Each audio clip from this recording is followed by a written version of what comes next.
Hello everyone, कैसे हो आप लोग। आई होप आप सब बहुत अच्छे होंगे।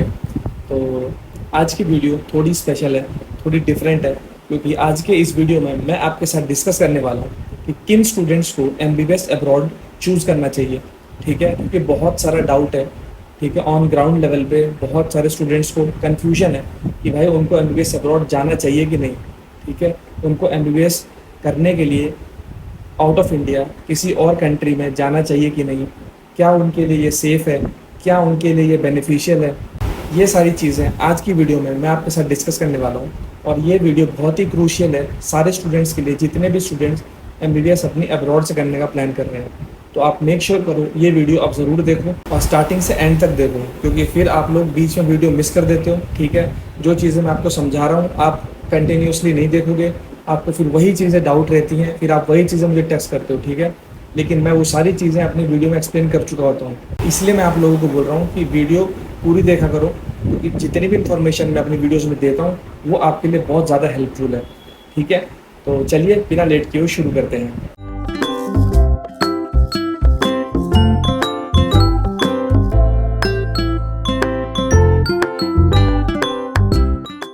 तो सबसे पहले बात कर लेते हैं कि एमबीबीएस अब्रॉड जाने के लिए सबसे पहला स्टेप, जो सबसे मोस्ट इम्पॉर्टेंट स्टेप है, वो क्या है। तो वो ये है कि आपको नीट क्वालिफाई करके ही एमबीबीएस अब्रॉड के लिए जाना है। ठीक है, सबसे इम्पॉर्टेंट चीज़ है भाई ये। अगर आप विदाउट नीट क्वालिफाई किए एमबीबीएस अब्रॉड के लिए जा रहे हो तो आपको आने वाले समय में, फ्यूचर में बहुत ज़्यादा दिक्कत हो जाएगी अगर आप इंडिया वापस आने का प्लान कर रहे हो। ठीक है, और जो स्टूडेंट्स ये बोल रहे हैं कि हमें इंडिया कभी वापस नहीं आना है, आपको फ्यूचर नहीं पता है। ठीक है, कि आपको इंडिया वापस आना पड़ जाए, कि आना पड़ेगा, कि आप नहीं आना चाहते हो, तो आप प्लीज़ अपना फ्यूचर को रिस्क में मत डालो। ठीक है, नीट एग्ज़ाम क्वालिफाई करना बहुत ज़्यादा ईजी है भाई, बहुत ज़्यादा। जिस फील्ड में आप घुसना चाह रहे हो, एमबीबीएस में आप जाना चाह रहे हो, अगर आप उसको कंपेयर करोगे नीट से, तो नीट क्वालिफाई करना बहुत ज़्यादा ईजी है। 130-140 मार्क्स लाने हैं आप सबको, बहुत इजीली आप 130-140 मार्क्स ला सकते हो नीट पे। ठीक है, तो मैं सबसे रिक्वेस्ट कर रहा हूँ भाई कि विदाउट नीट क्वालिफाई किए बिल्कुल भी आप लोग एमबीबीएस अब्रॉड के लिए मत जाओ। ठीक है, कोई भी आपको बोलता है कि भाई नहीं नीट की ज़रूरत नहीं है, आप चले जाओ, बिल्कुल जा सकते हो आप, नो डाउट। कोई भी कंट्री आपसे नीट का रिजल्ट नहीं मांगेगी एडमिशन लेने से पहले, क्योंकि उनको नीट से कोई लेना देना नहीं है। उनको आपके एडमिशन से, आपकी फ़ीस से, उससे मतलब है। नीट का स्कोर उनको क्या ज़रूरत है नीट के स्कोर की। ठीक है, नीट का स्कोर आपके लिए है, आपको ज़रूरत पड़ेगी उस नीट की रिज़ल्ट की 6 साल बाद, ये दिखाने के लिए कि मैं नीट क्वालिफाई करके गया हूँ एमबीबीएस अब्रॉड, जब आप वापस आओगे इंडिया। ठीक है, तो सबसे इम्पोर्टेंट चीज़ है भाई, इसको प्लीज़ इग्नोर मत करो, नीट क्वालिफाई करके जाओ। ठीक है, 130-40 नंबर लाना कोई भी बड़ी बात नहीं, बहुत ईजी होता है भाई। आप ढंग से बायो केमिस्ट्री भी पढ़ लोगे ना, फिजिक्स छोड़ दो आप, तो भी आपके 130-40 नंबर बहुत आराम से आ जाएंगे।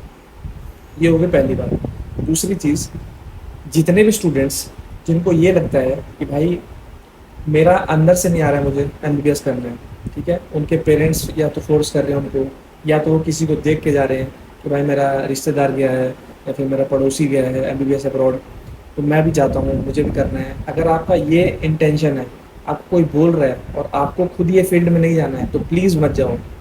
ठीक है, मैं सारे स्टूडेंट्स को बार बार बोल रहा हूँ, फोर्सफुली इस फील्ड में मत जाओ भाई। अगर तुम्हें इंटरेस्ट है तो ही इस फील्ड में जाना, अगर तुम्हें इंटरेस्ट नहीं है बिल्कुल भी इस फील्ड में मत जाओ भाई, ये फील्ड नहीं है तुम्हारे लिए, अगर तुम्हें इसमें इंटरेस्ट नहीं है। ठीक है, फोर्सफुली इस फील्ड में घुसना बहुत बड़ी गलती है। सेकंड चीज़ ये हो गई। थर्ड चीज़ मैं आपको बताना चाहता हूँ कि जितने भी स्टूडेंट्स इसको बहुत इजी फील्ड समझ रहे हैं, ठीक है, जिनको ये लगता है कि ये बहुत इजी फील्ड है, मैं जाऊँगा सक्सेस मिल जाएगी, 6 साल तो पढ़ना है, 6 साल पढ़ के वापस आ जाऊँगा, तो नहीं भाई, 6 साल की पढ़ाई नहीं है, ये सिर्फ एक शुरुआत है आपकी। ठीक है, इट्स जस्ट अ बिगिनिंग जिसे कहते हैं।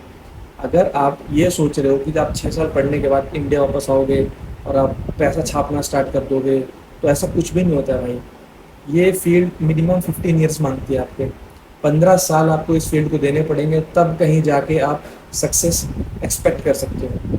बहुत ही हार्ड वर्किंग फील्ड है, दिन रात आपको मेहनत करनी पड़ेगी इस फील्ड में।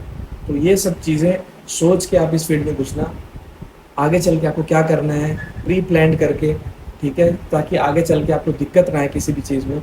ये सारी चीज़ें बहुत इंपॉर्टेंट है एक स्टूडेंट के लिए, पहले से ही प्लान करके रखें। अगर आप ये सब पहले से ही प्लान कर लेते हो तो आपको बाद में बिल्कुल भी दिक्कत नहीं आने वाली है। फोर्थ चीज़, जो सबसे इम्पोर्टेंट चीज़ है, बच्चों के दिमाग में एक डर बैठा हुआ है। डर बैठना भी चाहिए, मेरे भी दिमाग में डर था। मैंने अपना एफएमजी फर्स्ट अटेम्प्ट में क्लियर किया है, लेकिन वो एग्ज़ाम क्लियर करने से पहले मेरे दिमाग में भी एक डर था। क्या था कि मेरा एफएमजी एग्ज़ाम निकलेगा कि नहीं।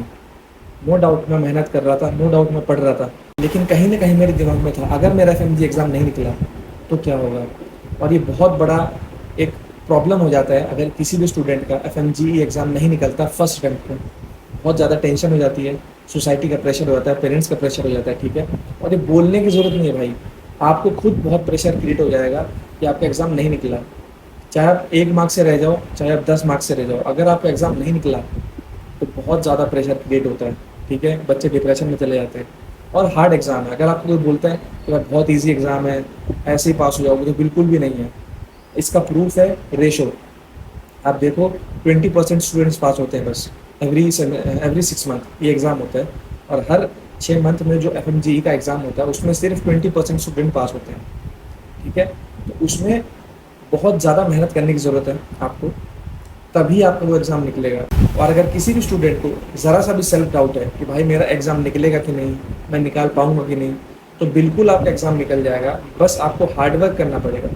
विदाउट हार्ड वर्क अगर आप ये एक्सपेक्ट करोगे कि भाई मैं 6 साल का मेरा कोर्स है, फिर मैं 5 साल 6 साल बिल्कुल भी पढ़ाई नहीं करूँ और फिर इंडिया आके फर्स्ट अटेम्प्ट में मेरा एग्ज़ाम निकल जाए, तो ये बहुत बहुत पॉसिबिलिटीज़ की बहुत कम है, ठीक है। ऐसा बिल्कुल भी नहीं होगा। एटलीस्ट आपको लास्ट का जो 1 ईयर है वो एफएमजीई की प्रिपरेशन के लिए आपको देना पड़ेगा। 10-12 घंटे आपको मिनिमम देने पड़ेंगे एवरी डे। तो इसके बाद आई एश्योर यू कि आपका एग्ज़ाम ज़रूर निकल जाएगा। मानता हूँ थोड़ा लक फैक्टर भी बहुत इंपॉर्टेंट है इस एग्ज़ाम में, क्योंकि भाई 300 क्वेश्चंस रहते हैं, टाइम बैरियर है, सारे के सारे क्वेश्चन करना करेक्ट पॉसिबल नहीं है। बहुत सारे स्टूडेंट्स, मैंने भी, और सब लोग तुक्के मारते हैं, ठीक है, मारते हैं, सब मारते हैं, कोई दिक्कत नहीं है उसमें। लेकिन जो आपका टारगेट होना चाहिए वो 300 क्वेश्चन में से एटलीस्ट 50-60% क्वेश्चन एटलीस्ट आपको आने चाहिए, ठीक है। लॉजिकली आप उसको ऑप्शंस को रूल आउट कर सको, आपको क्वेश्चन समझ में आए। क्लिनिकल क्वेश्चंस आते हैं, जैसा कि आपको पता ही है, धीरे धीरे पैटर्न चेंज हो रहा है। तो आपको बहुत ज़्यादा मेहनत करने की ज़रूरत है, तभी आपका एफएमजी एग्ज़ाम आने वाले टाइम में नेक्स्ट एग्ज़ाम जो होगा आप क्रैक कर सकते हो, ठीक है। तो ये कुछ बातें थी, इन सारी बातों को आप सोचो, ठीक है, बैठ के, क्योंकि अभी आपके पास टाइम है, अभी अगस्त है। जितने भी स्टूडेंट्स को एडमिशन लेना है वो अगस्त में एटलीस्ट इस महीने में अपना प्रोसेस स्टार्ट करवा दो भाई, क्योंकि फिर लेट हो जाएगा। यहाँ से आप लेट प्रोसेस स्टार्ट करोगे, वहाँ लेट पहुँचोगे, लेट सेमेस्टर स्टार्ट होगा, सब कुछ बहुत जल्दी होता है, रश हो जाता है, वो सही नहीं है। तो आप 1-2 दिन लो, इन सारी चीज़ों को समझो, ठीक है। इसके बाद आप ये डिसाइड करो कि आपको जाना है कि नहीं एमबीबीएस अब्रॉड, और एक अच्छी कंसल्टेंसी से आप कांटेक्ट करो। अगर आपके पास नहीं है कोई कांटेक्ट अच्छी कंसल्टेंसी का, तो आप मुझे टेक्स्ट करो, ठीक है। इंस्टाग्राम की लिंक मैंने डिस्क्रिप्शन में दे रखी है। और बिल्कुल भी आप फिक्र मत करो, आपकी हेल्प के लिए ही मैंने ये चैनल बनाया है। बिल्कुल आप मुझे इंस्टाग्राम पे कांटेक्ट करें, जो भी आपको डाउट है आप मुझसे पूछो, ठीक है। अच्छी कंसल्टेंसी के बारे में, अच्छी यूनिवर्सिटीज़ के बारे में, जो भी आपको डाउट है, सारी चीज़ें मैं आपकी क्लियर करूँगा। और आई होप आपको ये वीडियो हेल्प करेगी बहुत ज़्यादा आपके डिसीजन में, ठीक है। मिलता हूँ आपसे नेक्स्ट वीडियो में एक नई इन्फॉर्मेशन के साथ। Till then take care of yourself and peace out.